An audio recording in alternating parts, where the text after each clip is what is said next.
كل عام وانتم بخير. اول شيء المتعة تنتهي بين الريال والسيتي بالتعادل ل3-3. مباراة كبيرة، مباراة ممتعة لدرجة مش طبيعية.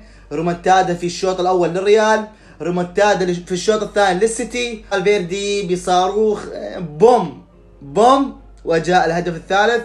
الريال بهالمباراة تقريبا فايز 6، ولكن الريال عادته لازم يضيع فرص.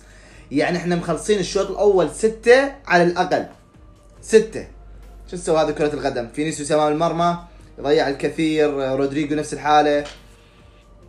صعبة في الاياب، صعبة على الريال، ولكن ما دام في الذهاب تعادل يعني اكو رضا على الفريق. مستوى جيد، مستوى كبير، ولكن تضييع الفرص. المباراة الثانية الباير يتعادل مع ارسنال 2-2. هم مباراة كانت كبيرة، ولكن ما شفتها صراحة. شفت اكثر شيء مباراة الريال، وكانت مباراة